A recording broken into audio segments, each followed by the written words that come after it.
Hey, how's it going, everyone? It's your favorite neighborhood pirate, Wolf Boy, SilverDFanng saying, how's it going? We got more YouTube reactions. How are you doing today? And Pando. We got Friendslop, the new genre that saved gaming, by CircleToonsHD. I know of CircleToons. He's been around. He's been an anime storyteller for a long time. This was the first one I reacted to on stream. A lot of fun. If you like more of what I do, and you want to see the full live streams, go to SilverDFanng Twitch. Enjoy. So, this is CircleToons. He's been a storytime animator for a long ass time. I haven't really watched his stuff, but I've seen him with other people. He seems charming. Friendslop, the new genre that saved gaming. I'm curious where he's going with this, I'll be honest.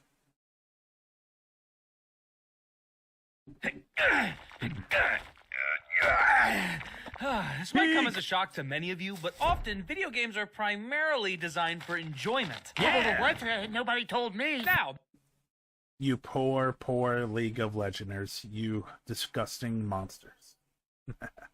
that's obviously simplifying an entire category of entertainment. You can cry, you can scream, you can learn, you can... Whoa, but if we were trying to explain the concept of gaming to weird extraterrestrial bugs, I assume we'd start off with that. And I like your slime. Okay, aliens. So, video games are virtual games that are meant to be fun. We don't know why World of Warcraft was created. But as prices go higher, free-to-play gets less free, co-op modes get abandoned, and the carrot on the stick gets further and further away, it starts to feel like the aspect of pure, simple whimsy is put on the back burner for tedious crap. That next achievement, that next... That is a good question, Ganef.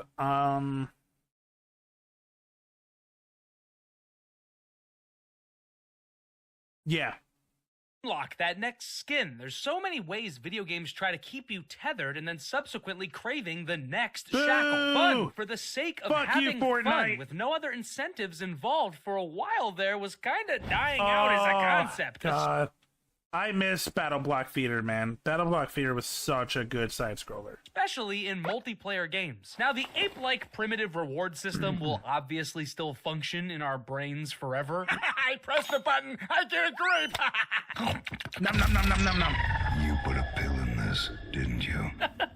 However, a new genre has emerged, one hell-bent on tackling the monotonous slog and superficial grind. A genre built for laughter, community, and pals. A genre that echoes that medicinal feeling of a late-night 2007 impulse buy. And that genre is... They always had an eyebrow piercing. They always had an eyebrow piercing.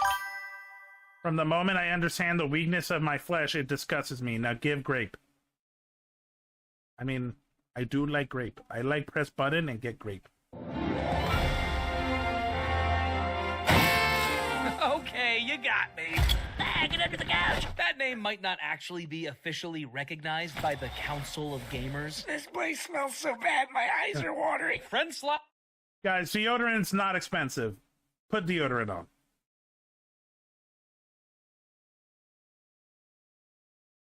It's not.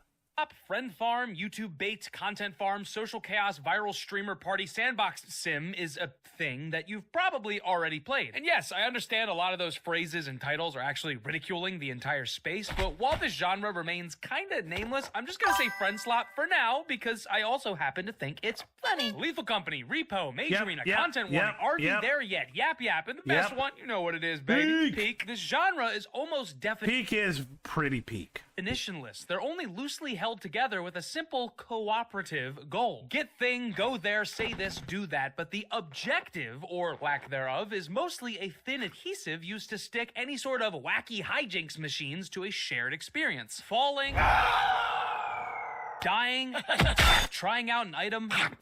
You'll feel so good. Playing these games is akin to a dumb baby chewing on everything to learn how it works. Oh shit, there's hardly any... There's nothing better than being a baby and stucking Legos up your nose. Blaze, I will skip a couple if you filled it with German Soviet Union videos. rules to what makes a Friendslop game. In a nutshell, these titles are usually proximity voice-based multiplayer cooperative experiences with a heavy emphasis on self-sabotaging collaboration. What is necessary to progress is often shrouded in metaphorical booby traps and real ones. The effects of abilities frequently extend to players in addition to enemies, and actions and roles are strategically made asymmetrical, forcing players to make concessions either for themselves or for the greater good of the team. Who's carrying the piano or watching the cameras? Who gets to eat that last egg? This might be the only genre where the supposed purpose or goal of the game takes a backseat to the aspect of playing the game in the abstract. Yeah, a lot of these, well, the reason they're fun is because you can put your personality in them and you can fuck with your friends. Wouldn't know I was born fully grown. I was never a baby. Me too. I was just gonna mention the sponsor of this video. Oh, yeah? Were you? Take him, boys. This video is sponsored by Opera GX, the browser for gamers. Derogatory. Are you tired of your browser cooking your computer for absolutely no reason? Oh boy, I think I'm gonna open a second tab. Check this out. Opera GX lets you limit the RAM and CPU usage with a built-in VPN and ad blocker. So the next time you need a companion wiki to play a game you like, it's not chugging your frames. I have no idea how this crafting system works. And if you're watching a video from that same wiki, the new video pop-up feature lets you overlay that tutorial seamlessly while you browse or play games. That actually and is here's really my cool. favorite part by far. You're gonna love this. The new GX mod system allows you to download, create, and customize literally everything from the sounds, visuals, symbols, and even the startup animation and taskbar icon. And now that you're watching this, you are legally obligated to go download the official Fool's Blade mod pack. No, but all my settings are on my other browser. This is so embarrassing for you. Opera GX has an import tool that allows you to quickly import all your settings from your previous browser to Opera GX. Snag your bookmarks, cookies, and even browser history.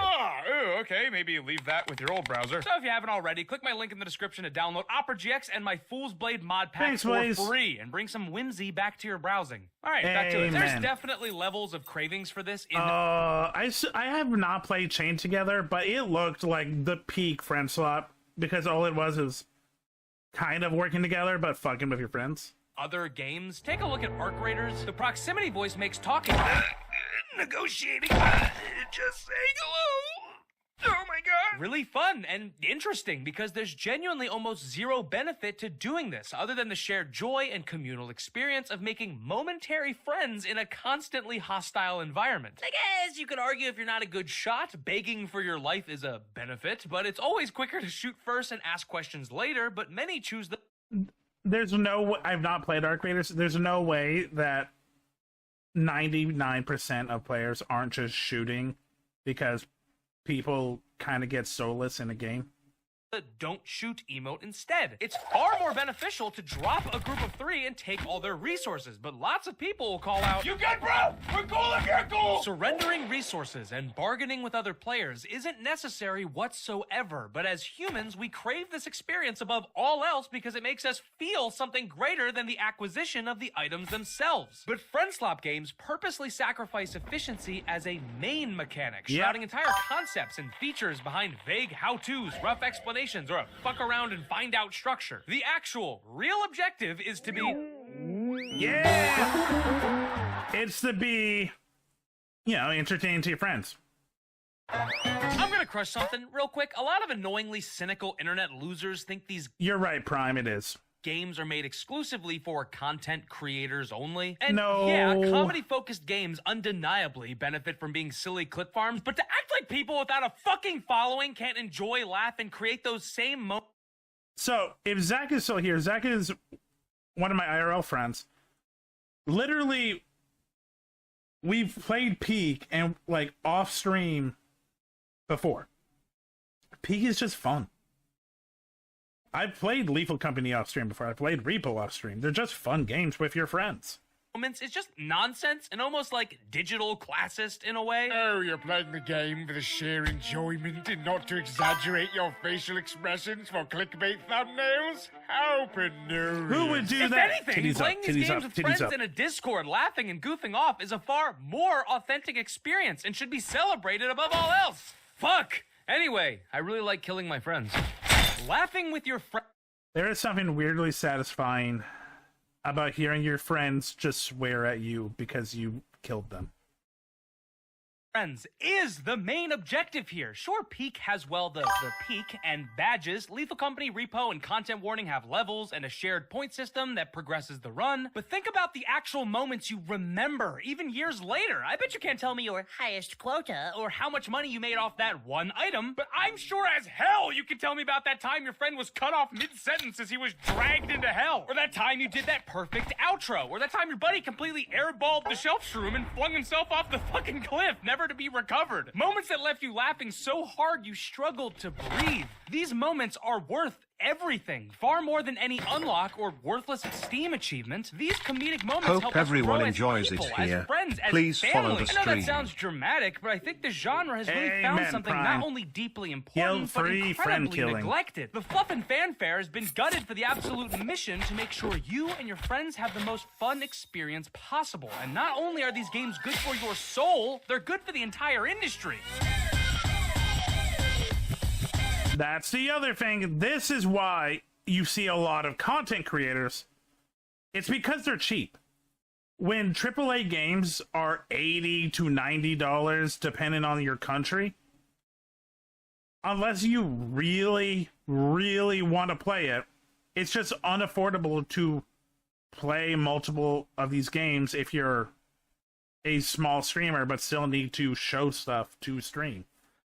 Now, but a $10 game that you can play with your friends and do multiple streams, that is good. That's just good thinking.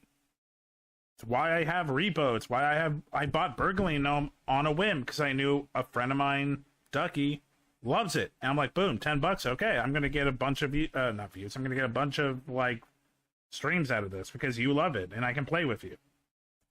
Oh, $200 million for checklist quest. Oh, let me purchase this one on my corner. Listen, man, you're fucking up your life with this Klarna shit. You gotta stop. Oh, but it has over 2,000 collectibles. Stop, just, oh my god. Shut the fuck up. Oh, damn! Extremely lukewarm take here. New games are too goddamn expensive to manufacture and to purchase. There's actually a really good video on this by a local genius. They're calling him the first smart person, dumb person hybrid. Check it out. It's a good video. But another wonderful benefit of these games being fun forward and not flashy bullshit forward is they're often, if not entirely, affordable to produce and play. Pick was made in like 4 weeks and it sold a fuck trillion copies. That's insane. I didn't realize it was literally a 4-week game. You can tell if you played it from the beginning, but they keep updating. Don't need hyper-realistic graphics to giggle. The best way to make a comedic physics engine is to have the art style be simplistic and easy to read during the chaos. Games like Wobbly Life, Humans Fall Flat, Gang Beasts, Party Animals, and Totally Reliable Delivery Service realize... Fuck you. Party Animals still has a community. I know I'm a part of it. Party Animals is still fun and keeps updating. It has so many new modes now.